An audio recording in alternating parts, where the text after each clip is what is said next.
무슨 좀 엄중한 일을 할 때에 제사를 영화를 요즘 찍을 때도 제사를 드리거나 고사를 드리면서 시작하죠. 저희 그 성도들도 보면은 새로운 사업을 시작할 때 보면 개업 예배를 좀 하고 시작하려고 하는 마음이 있습니다. 왜 이런 일이 있냐 하면 이게 좀 두려워서 그래요. 두렵고 새로운 일들을 좀 하기를 원하는, 그래서 하나님께 맡기거나 초월적 존재한테 맡기기를 원하는 그런 것이죠. 오늘 본문은 어쩌면 가장 중요한 우리 성경에서 새로운 출발점에 서 있다라고 말해도 과언이 아니겠습니다. 민수기를 우리가 보고 있는데요. 오늘 본문을 통해서 하나님이 그러면 어떤 의식을 좀 치르기 원하셨는가, 그리고 그 이후에 무엇을 우리에게 하기 원하시는가, 그걸 같이 좀 다음 시간 갖도록 하겠습니다. 민수기를 계속 우리가 보고 있는데 갑자기 9장을 확 넘어가가지고 민수기를 사랑하셨던 분들이 조금 당황하실 수도 있겠어요. 그렇지 않은 분들은 그냥 넘어가겠지만 7장과 8장을 제가 뛰어넘었습니다. 혹시 이걸 아셨어요? 민숙 씨가 지금 슬퍼하고 있습니다. 7장과 8장이 우리가 비슷한 내용이어서 제가 그냥 뛰어넘었습니다. 왜냐하면 이스라엘 백성들이 이제 애굽을 떠나고 난 다음에, 애굽이라고 하는 나라를 떠나고 난 다음에 딱 1년이 지났습니다. 1년 동안 많은 일들이 있었습니다.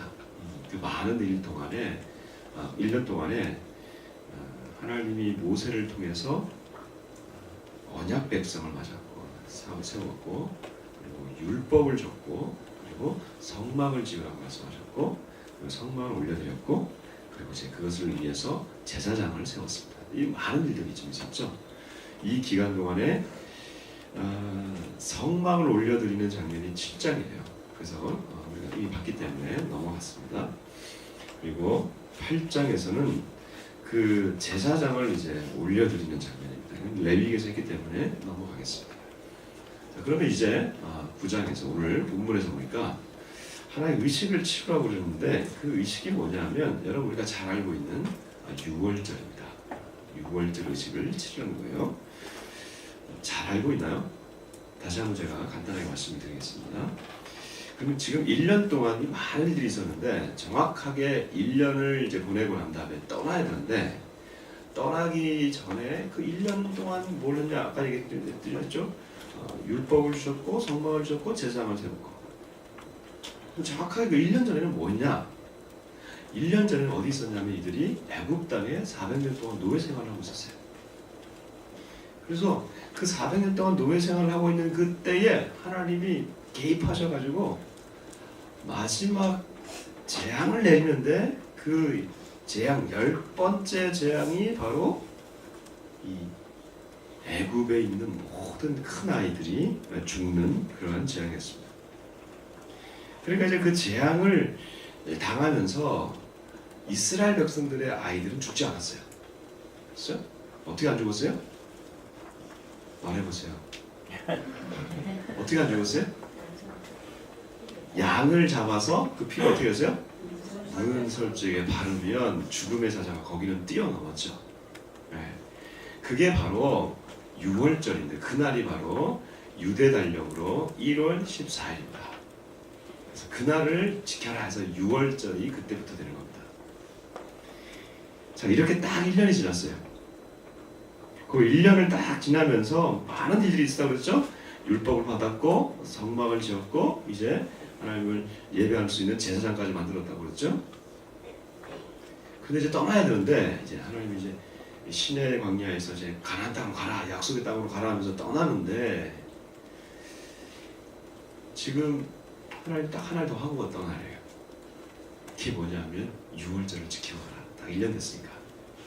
두 번째 6월절을 맞는 거예요.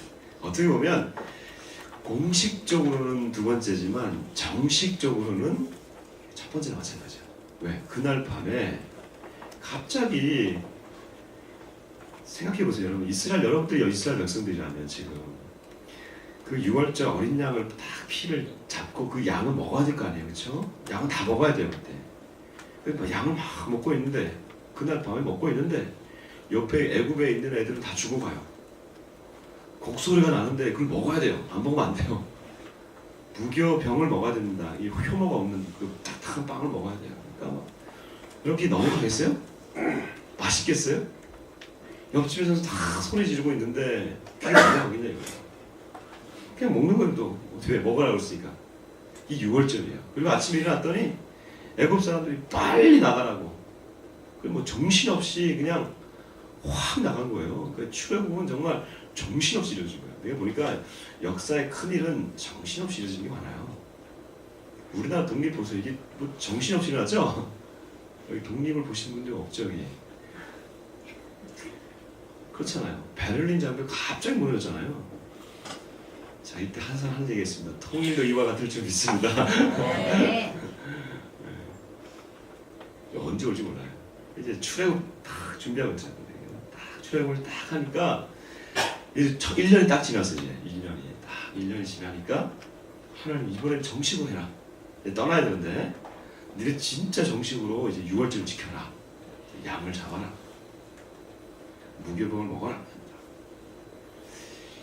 그런데 이제 사실 그러니까 1월 14일 날 밤에 다 와야 돼요. 근데 예배 조항들이 있겠죠. 여행을 따른 사람도 있을 거 아니에요. 한 대로 여행 따른 사람들이 못 올 거 아니에요. 그 사람들을 위해서 어떡합니까? 그 다음에 또 혹시 해필이면 그때 우리 집에서 장례가 생겼어요. 친척이나 부모나 형제나 중에 누가 죽었어요. 그럼 결국 그 죽은 사람을 처리해야 될 거 아니에요. 묻어야 될 거 아니에요. 그럼 어떻게 됩니까? 그 시체를 만지거나 볼 거 아니에요. 그러면 그 사람은 7일 동안 부정해요. 7일 동안 부정하면 그 사람은 6월절 들어올 수가 없어요. 하나님 다 해놓고 오지 말라고 할 수는 없으니까 이거 어떡합니까? 했더니 하나님이 아주 예배적으로 하나님 뭘 말씀하시냐면 그러면 한 달을 뒤에 정확하게 2월 14일 날을 다시 다른 6월절로 섬길 수 있는 날로 정해라 이렇게 얘기해요. 이거 아주 예배적인 겁니다. 그럼 절기를 옮기는 게 없어요. 근데 6월절을 날을 하루 잡아가지고 두 번째 6월절을 지키게 하는 거예요. 그러니까 이게 왜 이렇게 하느냐? 하나님이 모든 유대인들, 이스라엘 백성들은 다 그 안에 들어와서 어찌됐든 핑계 대지 말고 다 이 6월절을 섬기고 즐거워하라는 거예요. 또 하나 세 번째가 있는데 이건 더 놀랐습니다. 뭐냐면 이스라엘 백성이 아닌 사람들, 타국인들, 외국인들, 성경적 표현을 하면 이방인들도 와가지고 6월절을 섬기기를 원하면 그 사람들을 위해서도 6월절을 열어주고 다 똑같이 참여하게 해라 이거예요. 이건요 상당한 놀라운 일입니다. 그러니까 이 6월절이 하나님이 이스라엘 백성들만을 구원하는 게 아니고 우리 같은 사람들을 위해서도 하나님이 관심이 있다고 하는 아주 구약에 있는 아주 중요한 표현이 바로 이 표현이에요. 자 이제 보시면 6월절을 다시 섬기기 위해서 정말 정식으로 6월절을 섬기기 위해서 모든 게 다 준비됐어요. 율법을 주셨죠, 성막을 주셨죠, 그렇죠? 제사장까지 세웠죠. 그리고 앞에서 제사장도 올려드렸고, 그다음에 이 성막도 다 봉헌을 했어요. 이제 떠나면 되는데 6월절을 섬기라 말씀하세요. 6월절 이전에 모든 것이 다 준비되고 6월절을 지키는 그런 역사가 있습니다. 이제 크게 이제 두 번째 장면으로 들어가 봅시다. 그리고 난 다음에 이제 떠나는데 이제 드디어 여러분 우리가 그동안 민수기 이제 계속해서 뭐 이렇게 법들만 봤는데 이제 드디어 떠나는 장면이 나옵니다. 가나안 땅으로 향해서 이제 애굽에서 나와서 광야를 지나서 가나안 땅으로 이제 떠나는 여정이 시작되는 게 오늘이에요. 근데 그 떠나는 장면이 아주 재밌어요. 여러분 한번 이제 보십시다. 예. 여러분 주보에 나와 있는 북한 성경 한번 보세요. 15절부터 20절까지 읽어보겠습니다.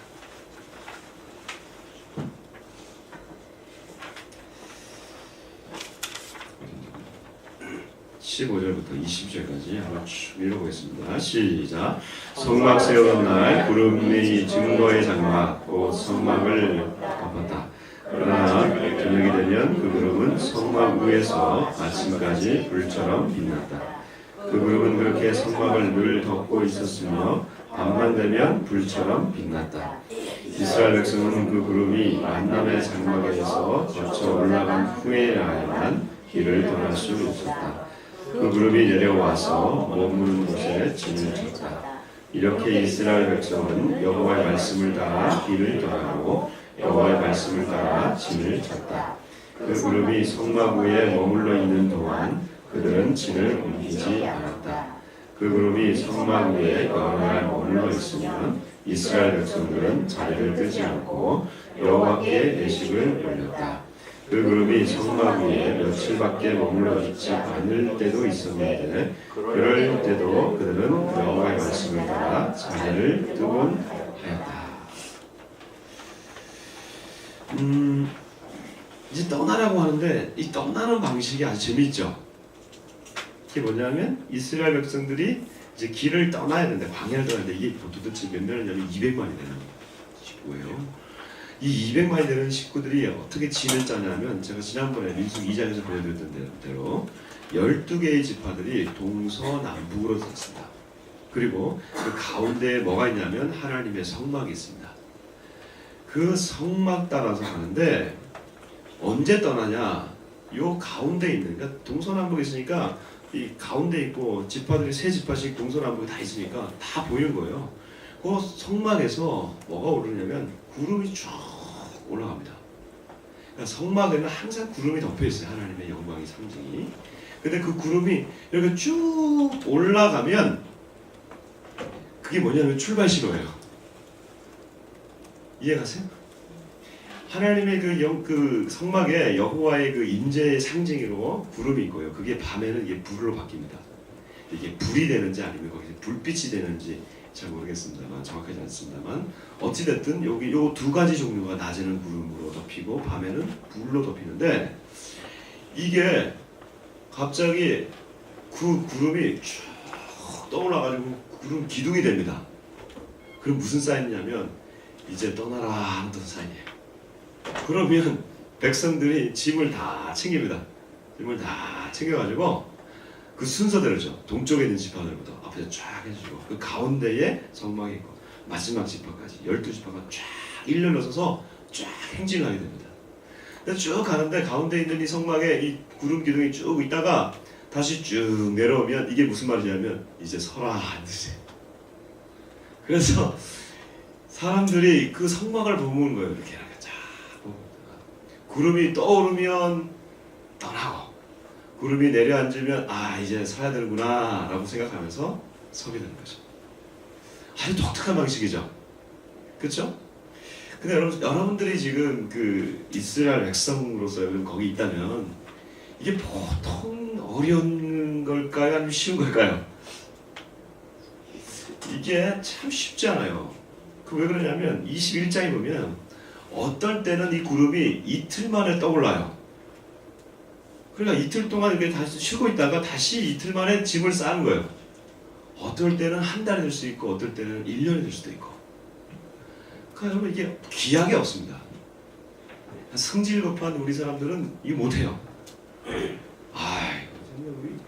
제가 보니까요 이게 우리 그 한국 사람들은요 성질이 급해가지고 이게 비행기가 이렇게 딜레이잖아요. 이게 비행기가 날씨 때문에 연착이 되고 이런 게 많아요. 공항에 가서 비행기 연착되면요 카운터에 가가지고 성질 부리는 사람들은 딱 두 민족입니다. 우리나라랑 중국 사람들. 백인들은 그냥 가만히 있어요. 우리 정말 성질 나가지고 막 그렇게. 생각해보니까 어떨 때 우리가요 조금 이게 새우 같다는 느낌이 들어요. 그게 아니고 제가 새우를 봤는데 새우 양식장에 가서 봤는데요. 새우 양식장에서 이게 같이 새우를 안 죽이려고 키우는 고기가 아닌데 이게 뭐냐 망둥어예요. 망둥어를 잡으려고 했는데 새우가 딱 올라올 때가 있어요. 그러면 새우들이요 물 밖에 나오면 어떻게 죽는지 알아요? 딱 정확하게 3번 팍팍팍 뛰고 죽습니다. 아예 내가 이 물 밖에서 살려면 팍 죽어버린다 해가지고 그냥 죽어버리더라고. 승질머리 한 번 진짜. 우리가 그래요. 우리가 성질이 있어가지고요. 이 하나님의 이런 방식을 이걸 따라가기가 이게 너무 어렵죠. 왜? 내 계획도 내려놔야 되죠. 그렇죠? 그다음에 내 스타일도 다 내려놔야 되죠. 이거 따라갈 수 있겠어요? 아니, 보통 어려운 게 아니에요. 이 삶의 방식을 내가 따라간다고 하는 것은 웬만해서는 안 돼요. 그럼 왜 하나님이 이런 방식으로 지금 일을 하실까? 너무나 중요하게 지금 이 가나안 땅에 이제 들어가는, 어쩌면 이제 하나님의 백성은 다 빚을 지고 1년 동안 이제 떠나서 가나안 땅으로 들어가는 어떻게 굉장히 중요한 그 시간인데 왜 이런 방식으로 일을 하실까? 모세를 통해서 모세야 앞으로 딱 일주일만 가자. 일주일 뒤에 어디 가서 진을 쳐라. 이렇게 말하면 백성들도 그렇고 사람들이 딱 준비를 할 텐데 이거 아무 말씀 없으시고 그냥 구름이 떠오르면 그때 그냥 가야 되나 보다. 구름이 내려앉으면 이거 서야 되나 보다. 왜 이런 방식으로 일하실까? 이건요 하나님이 지금 들여보내시려고 하는 이 가나안 땅은, 이 약속의 땅은 너희들의 힘으로 살아가는 게 아니라는 걸 보여주는 거예요. 이 땅은 내가 들여보내고 내 힘으로 살아가는데 니네들 힘으로 가지고 들어가면 니네가 너무 자랑질하니까 힘을 빼라는 거예요. 그래서 이 훈련을 하면요 힘이 쫙 빠집니다.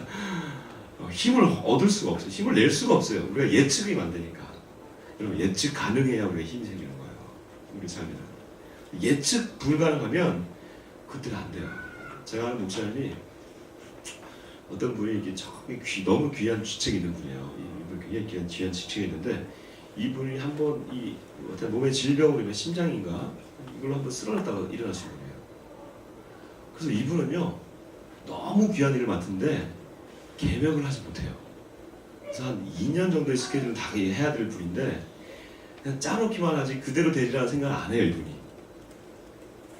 그러니까 같이 일하다 보면 불안해요. 그때 안 계시면 어떡하나 이렇게 하잖아요. 근데 참 그 방식을 이분이 삶의 방식으로 살아가니까 삶이 굉장히 겸손해지더라고요. 이스라엘 백성들이 지금 6월절 이후에 떠나야 되는데 그 떠나는 방식이 지금 이런 방식으로 간다는 거예요.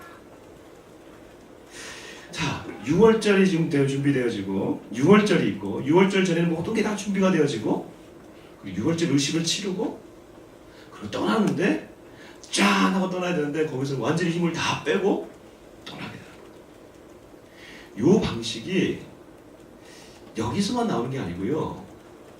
구약 성경을 읽다 보니까 다른 데서도 이 방식이 나와요. 그러면 40년 동안 이들이 이 가나안 땅에서 이제 들어가지 못해서 막 광야를 헤매다가 드디어 이제 가나안 땅에 들어갑니다. 딱 들어갔으니까 이제는 막 전쟁을 해가지고 쳐 부수고 막 해야 되는 땅을 따먹어야 되는데 하나님이 그 가나안 땅에 딱 들어가자마자 이들을 통해서 뭘 하라고 하냐면 또 6월절을 지키래요.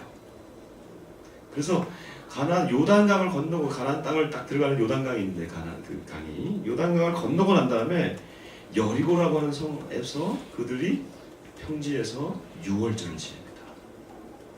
그게 여호수아 5장인데요.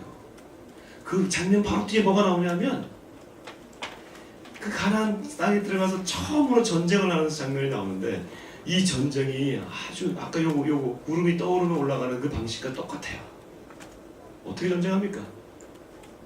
여리고 성은 강력한 성이었습니다. 이 이스라엘 백성이 쳐들어갈 수 없는 성이었어요. 근데 어떻게 성을 돌아요? 하루에 한 번씩 성을 돌라. 마지막 7일째는 몇 바퀴 돌아라? 7바퀴 돌아라. 그리고 싸워라요 뭐예요? 그리고 싸우는 게 아니고 소리 지르라는 거예요. 이게 정쟁의 방식이에요. 이게 생각할 수가 없는 정쟁의 방식인데 이 방식을 그대로 하라는 거예요. 그랬더니 소리를 질렀더니 성이 무너졌더라. 그리고 그 가나안 땅을 정복하게 되는 방식입니다. 희한하죠? 모든 게 다 준비되고 이제 40년의 모든 그 환란을 끝내고 들어가서 6월절을 지키고 그리고 믿음의 방식을 했더니 그 땅을 들어가주게 됐어요. 요게요 그 구약에만 있느냐? 그렇지 않아요. 우리가 믿는 예수님 이 땅에 오셔서 3년 동안의 이 사역을 하세요. 당신이 구원 사역을 하셨어요. 그러시면서 마지막 날에 그가 예루살렘에 들어가세요. 그 예루살렘에서 여러분 그 유명한 그림 있지 않습니까? 최후의 만찬 그림. 그 최후의 만찬을 예수님과 제자들과 모아놓고 이게 그 만찬을 하잖아요. 그렇죠? 우리 상하체 가면 그 앞에 탁자에 그 그림이 있어요. 거기서 왜 최후의 만찬이냐? 이게 중요하냐면 밥을 먹었다고 해서 중요한 게 아니고 마지막 밥이라고 해가지고 중요한 게 아니고 예수님께서 그날 만찬을 먹은 날이 어느 날이냐면 6월절이에요. 모든 사역을 다 마치고 그러니까 이 6월절에 만찬을 먹은 거예요. 그리고 곧바로 가셔서 십자가에 못 박혀 죽으셨느냐? 아니에요. 6월절 마치고 이 만찬을 마치고 그가 겟세마네라고 하는 곳에 올라가셔서 기도를 하지 않습니까? 깊이 기도하지 않습니까? 뭐라고 기도합니까? 아버지여 할만하시거든 이 잔을 내게서 옮겨주십시오.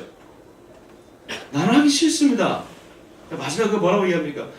그러나 내 뜻대로 마시고 아버지의 뜻대로 하십시오.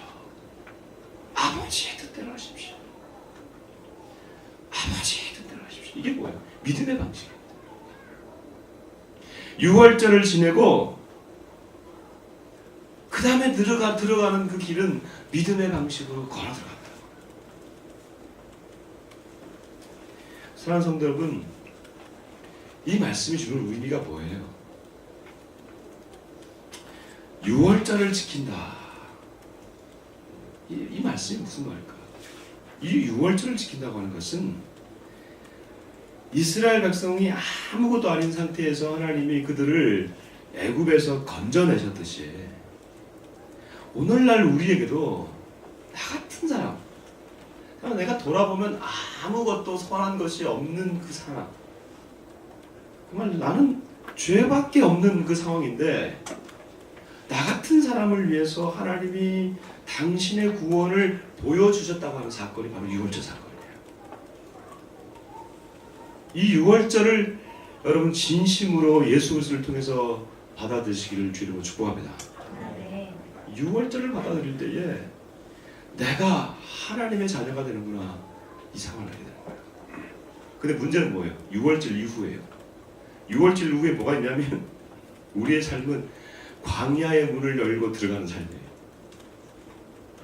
그러니까 이 이스라엘 백성들이 뭐 남의 얘기가 아니고요. 이게 내 얘기예요. 내 얘기 지금. 우리 얘기예요.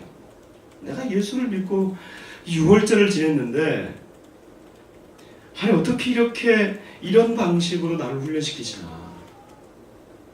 가라면 가고 서라면 서고 어떻게 이런 방식으로 나를 이스라엘 백성들 훈련시키시고 또 우리도 훈련시키시기를 원하실까. 이 훈련을 받을 때 참 어렵습니다. 그렇죠? 왜? 나도 막 자유의지가 있고 나도 막 하고 싶은 게 많은데 하나님이 서라고 하면 서야 되고 가라고 하면 가야 되고 그렇게 살아오지 않았기 때문에 그게 너무 힘든 거예요. 특별히 우리 가운데는 믿음을 이제 예수님을 늦게 믿은 분들 있잖아요. 그렇죠? 늦게 믿은 만큼 우리가 은혜가 크죠. 은혜죠. 나 같은 사람을 하나님이 날 구원해 주시다니. 내가 예수를 알게 되다니. 이 구원의 감격이 크잖아요. 근데 큰 만큼 어려워요. 왜요? 늦게 믿었으니까. 10년, 20년, 30년, 40년, 50년, 60년 동안 내가 살아온 삶의 배경이 있잖아요. 그 몸에 배어있는 습관들 있잖아요. 그 습관들을 떼어낸다는 게 너무 어려워요.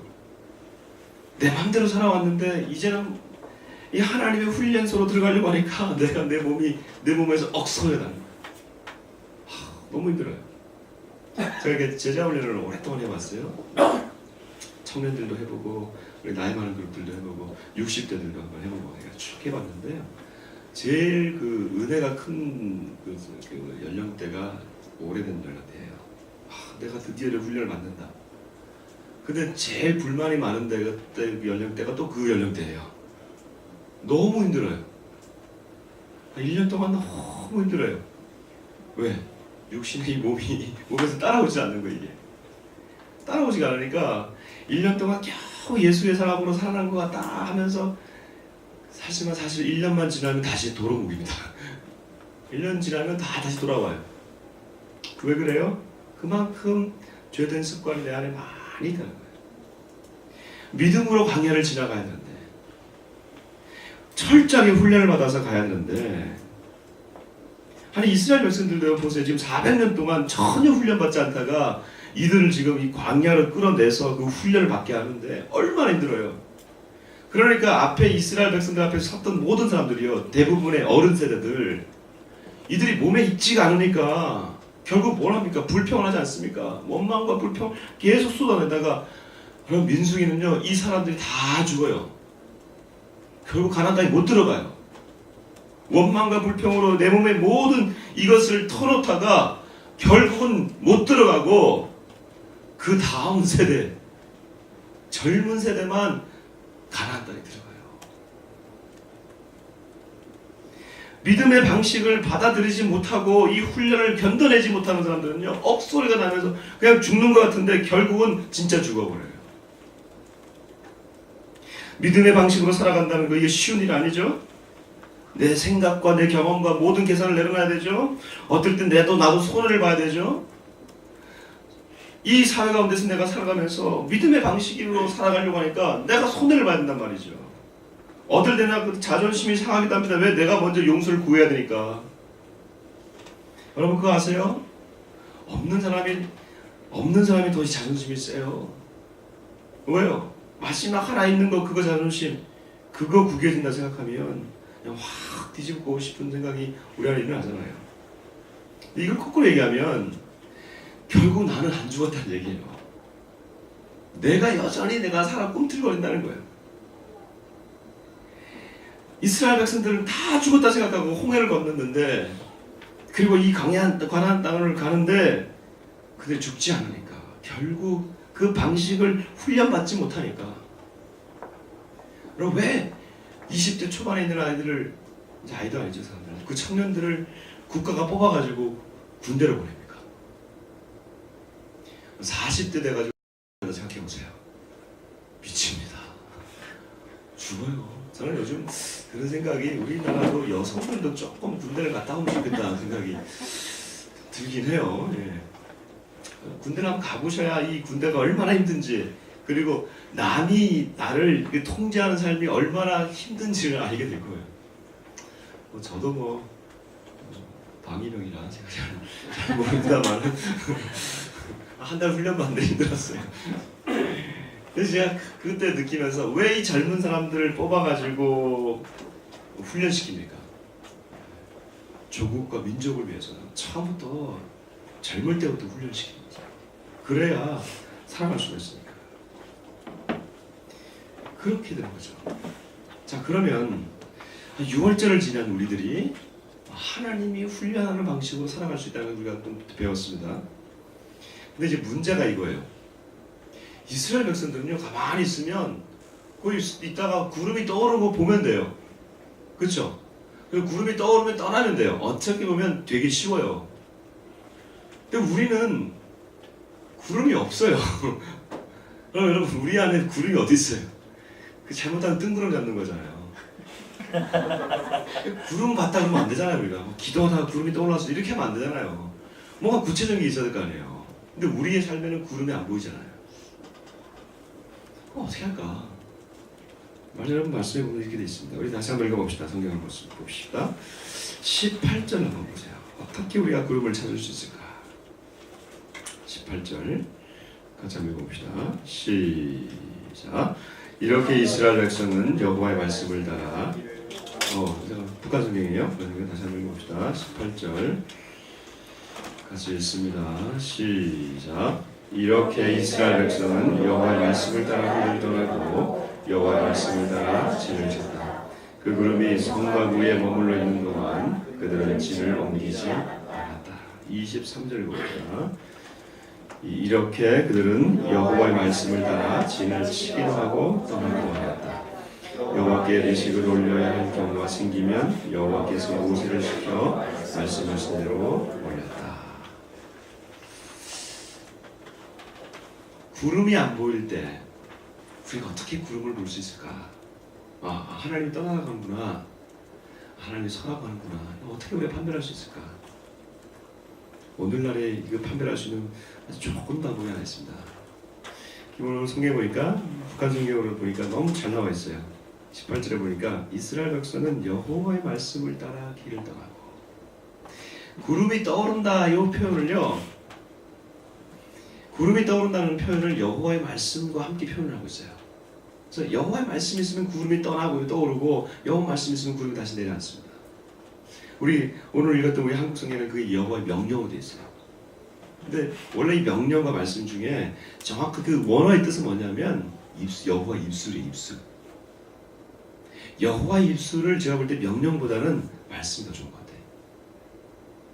부가적이 훨씬 좋은 것 같아요. 그러니까 다른 말로 하면 여호와의 말씀이 있으면 길을 떠나고 여호와의 말씀이 서라고 하면 그 자리에 서는 거예요. 이게 방식이죠. 여러분 여호와의 말씀 하나님의 말씀이 서라고 하면 서고 하나님의 말씀이 가지 말라고 하면 가지 않는 그 방식 이 방식이 오늘날 우리의 방식인 거예요. 유월절을 지내고 떠나는 자들의 방식인 거예요. 그러면 결국은 우리가 어떻게 구름을 보느냐 내가 이 말씀을 지금 묵상하고 있느냐 이 말씀을 내가 읽고 있느냐 이 말씀을 듣고 있느냐 이걸로 바뀌는 거예요. 그럼 어떻게 한 주간 말씀 어떻게 묵상하셨어요? 제가 올해 지금 제자 훈련을 좀 하고 있고 이번 주에 좀 전공했는데 제가 아까도 제자 훈련 얘기했습니다. 지금 한 8, 9년 되는 것 같아요. 지금 제자 훈련을 하는 지가 매년 제자 훈련을 하고 있습니다. 제가 있던 교회가 제자 훈련을 또 잘하는 교회라서 제자 훈련하면 제가 좀 어느 정도 좀 노하우도 있고 그다음에 이렇게 하면 되는구나. 그래서 저와 함께 제자 훈련을 여기 많은 분들이 계시잖아요. 그래서 하면서 느낌 이게 있었어요. 근데 제 안에 좀 두 가지가 조금 부족하다는 생각이 있었어요. 아닌데 굉장히 조금 부족한 게 아니라 많이 부족하다는 생각을 했어요. 그게 뭐냐면 우선 저 자신이에요. 제가 이렇게 좀 성도들과 함께 제자훈련을 하는데 교제를 가지고 하는데요. 제 안에 별로 이렇게 동기가 별로 없어요. 해야 되니까 하는 거예요. 그래서 사람을 또 세워야 되니까 제자훈련을 했던 적이 많아요. 제가 이렇게 그리고 또 내가 이 방식을 다 알다 보니까 내가 스스로 훈련되지 않아요. 나 스스로가. 사실 나도 훈련 받으면서 이걸 해야 되는데 나도 훈련되지가 않아요. 또 근데 두 번째는요. 이 같이 훈련하는 사람들이랑 같이 이렇게 하는데 제가 이게 훈련시키면서 어디다 초점을 맞추냐면 예전에는 그 사람의 삶의 방식, 삶의 태도에 대해서 바뀌기를 원했어요. 그러니까 기도를 많이 해야 됩니다. 그다음에 이렇게 말씀 더 읽어야 됩니다. 예배를 꼭 나와야 됩니다. 그다음에 큐티 같은 것도 어떻게 해야 되는지 한 본문 뽑아놓고 이걸 어떻게 더 깊게 큐티하고 막 묵상하는지 그걸 다 적어내라 그러고 그렇게 다 해왔잖아요 우리가. 나쁜 건 아니죠. 근데 항상 하고 나면 제 안에 그다음에 끝나고 난 다음에 갈증이 생겨요. 이게 뭐냐면 과연 하나님의 말씀을 다 통째로 지금 하나님 무엇을 말씀하시고 있는지 이 시대를 향해서 그리고 내 개인을 향해서 무엇을 말씀하고 있는지를 과연 다 알아내고 있을까? 그 고민을 가지고 올해 제가 모든 교재를 다 집어던지고 교재 제자 훈련을 이 성경으로만 하고 있어요. 창세기부터 지난 이번 주까지 아가서까지 각 권을 계속 하는 거예요. 저도 읽어오고 저도 준비하고 우리 훈련생들도 같이 준비하고 막 하는 거예요. 어제 우리 여자자반에 종강을 했는데 종강을 하는데 1학기 종강을 하는데 이때까지 보지 못했던 환한 얼굴들로 사람이 다 온 거예요. 그래서 왜 이렇게 하더니 종강하는 날에 너무 기쁘다는 거예요. 이게 무슨 의미일까? 이게 무슨 의미일까? 생각을 해봤는데 좋게 생각하게 됐어요. 무슨 의미냐고 받아들이냐면 그만큼 힘들었다는 거야. 그만큼 힘들었다는 거야. 그만큼 하나님의 말씀을 읽어내고 하나님의 말씀을 내 삶 안으로 갖고 들어오는 매주의 작업이 힘이 들었다는 거예요. 그 얘기는 결국 내가 얼마나 이 하나님의 말씀으로 들어가기를 어려워하고 싫어하고 내 본성에는 이 하나님의 말씀을 밀어내기를 원하고 있는가를 반증해주는 장면이에요. 그렇죠? 그럼 우리가 이 하나님의 말씀을 떠오르라고 하면 이게 말씀을 읽으면서 서라가면서 해야 되는데 내 안에 이 죄된 본성에 이 하나님의 말씀을 이게 계속해서 밀쳐내는 마음이 있다니까요. 아무리 여러분 말씀 읽으라도 쉬는 시간에 말씀 읽어야 된다고 하더라도 여러분 쉬어보세요. 말씀 읽고 있습니까? TV는 나의 목자시니 내게 부족함이 없으리로다. 그렇잖아요. 안 되는 거예요. 왜? 내 안에 본성이 자체가 이러니까.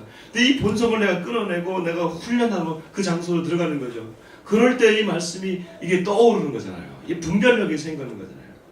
제가 볼 때 이 요한계시록까지 이런 식으로 딱 오래 딱 하면요, 적어도 내 삶의 태도의 이 작은 태도의 변화가 아니고요, 우리의 세계관이 변한다는 거죠.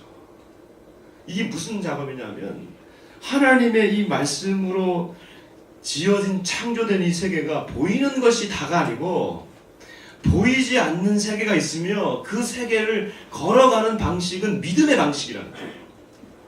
그리고 그 믿음의 방식대로 살아간 믿음의 선조들이 있다는 거예요. 우리는 볼 때 나만 이렇게 살아 그렇게 생각하는데 그게 아니고 말씀을 읽을 때마다 보이지 않는 이 세계에, 영적인 이 세계에 믿음의 방식으로 걸어가는 자들이 있었구나. 다윗이 있었고 사무엘이 있었고 바울이 있었고 그 방식으로 오늘날 나도 이렇게 살아갈 수가 있구나. 이 방식을 깨달아 가져갈 때에 뭐가 바뀌냐면 이 내 세계가, 사고 체계가 바뀌는 거죠.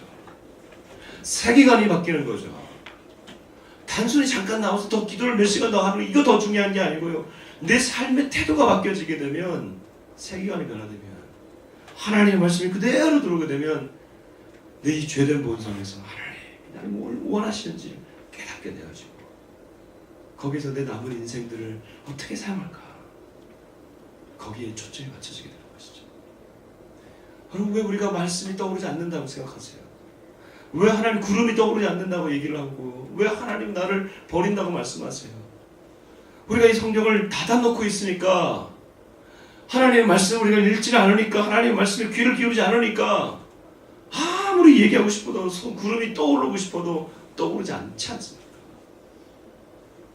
우리 안에는 말씀을 가지고 계속해서 묵상하는 분들이 계세요. 근데요, 여러분, 묵상을 해버리고 이렇게 말씀을 가지고 쭉 해보니까, 여러분, 그날 지금 가뭄이 많죠. 지금 많이 왔잖아요.